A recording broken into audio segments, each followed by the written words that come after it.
Welcome. It's day 9 of the 21-day creative challenge. I'm gonna run out of fingers soon, and I'm definitely not getting my hairy toes out. Hairy fairy. So we'll stop counting after 10. Anywho, today is all about stop motion photography.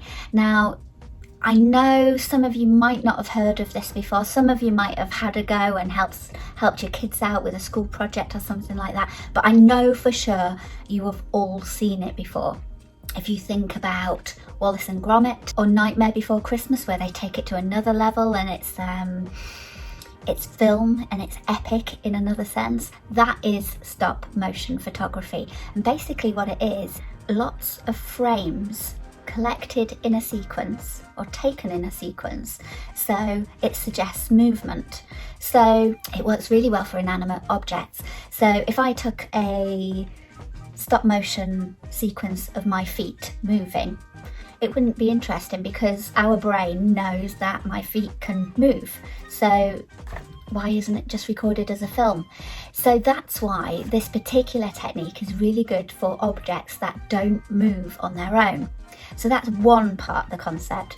Another part of the concept is it gives a little bit of interest to the little mini videos that you might be working on. It might be an interesting project to add to your website, and it'll certainly liven up your Instagram and Facebook and social media as well. And it's actually a really nice project that can take maybe 2-3 hours, first of all, when you're setting it up and you're thinking of what things to bring to life. But once you get your setup sorted, then it only takes about 20 minutes to do a little film with stop motion. So it's quite satisfying and you feel quite productive in that time. So normally I sprinkle in a little bit of stop motion into announcing I've finished a painting, and I'll try to bring something of the painting alive where it's spinning or moving. In fact, take a look at this.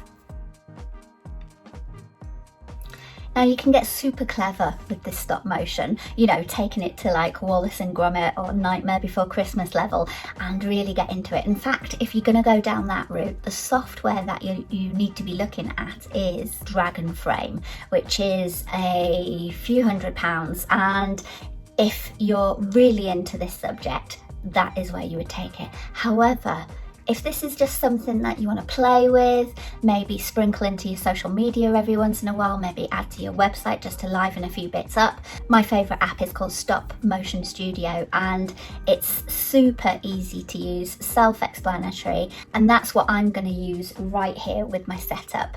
And I'll talk you through how I'm going to create a little stop motion that introduces the colours and the palettes that I'm using at the moment. A few tips before you start. You want to keep your camera steady, so if you've got a tripod, brilliant, use that. And also you don't want to keep pressing your camera to press the shutter. If you can, plug your headphones in and use your volume control as a remote shutter, and that'll stop your camera shaking, and it will give you a much smoother transition from one frame to another. Be careful not to cast a shadow on your work. It's so easy to do, and you probably don't realise you've done it until you're watching it back. So to reduce that risk, try doing this project inside, which is pretty easy at the moment, right? But make sure you're not in front of a window where the weather's changing frequently and it's going from grey to bright light, because that will give a flicker motion on your recording. So maybe just shut the curtains over and pop the main light on. You don't have to get all fancy with camera lighting, just as long as you've got a stable source of lighting. And then final tip is just be aware of actually how many frames, how many photos you need to take for each second. Rule of thumb is about 7 to 10 frames per second. So it depends how long a little film you want to make to how many individual photos you're going to need to take to fill up that storyline. Closed my curtains just so I can soften that lighting in here. And I've set up down here my stop motion studio.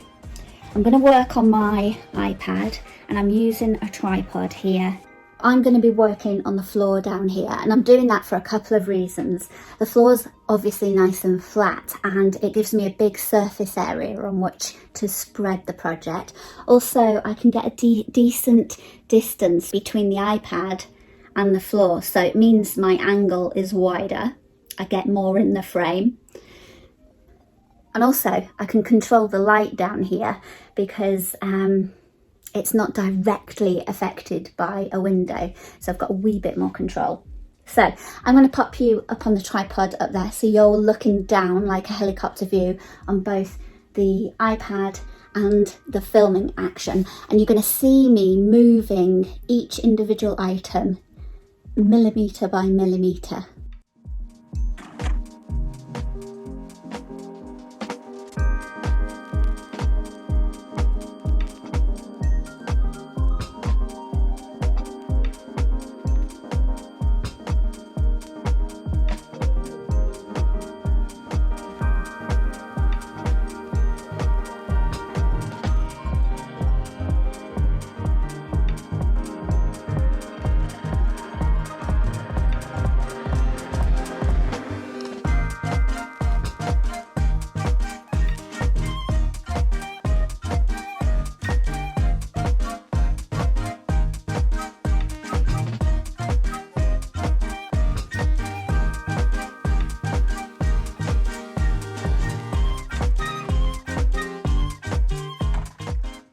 So what you'll find is the more patient you are in taking lots of photos but making very particularly small movements, the better your stop motion will be.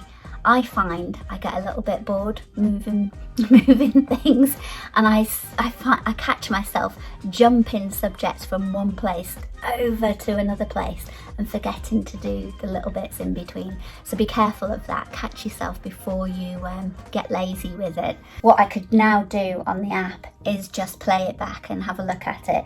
I can see that there's a couple of frames I've got my shadow in it, there's a couple of frames my foot comes into it, and I can delete that on here really easily. There's also lots of special effects on there which you can get carried away with, but I would say keep it simple. If you're going to add anything, add some sound effects, and this is what it looks like.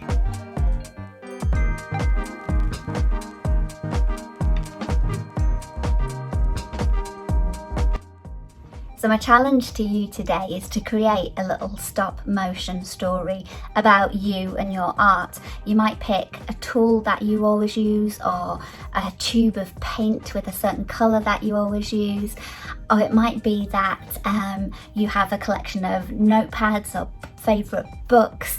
Anything that's like any inanimate object works really well. You can of course do stop motion with people, but it gets a wee bit more complicated. So let's start with things that don't move at all and almost project a little bit of life into them. And you know the drill by now. Once you've done your little stop motion video, add it to the Facebook thread for this particular day, or even tag me on Instagram, I'll find you. Again, all of these little videos being collated for our sort of full and final class show at the end of 21 days. Don't worry if you feel like you're catching up or you've missed a few days. Just do what you can and join in wherever you are with whatever you've got.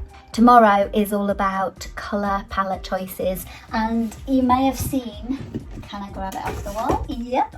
You may have seen a few of these on my wall. I almost think that they're like works of art all by themselves. We're going to have a chat about how to pick a colour palette and make it work for you. In the meantime, enjoy making your stop motion video. Get really creative with it. Think about movement. So you've got a still object, how can you make that move? There's so many things you could do. I'll let you figure it out. See you tomorrow.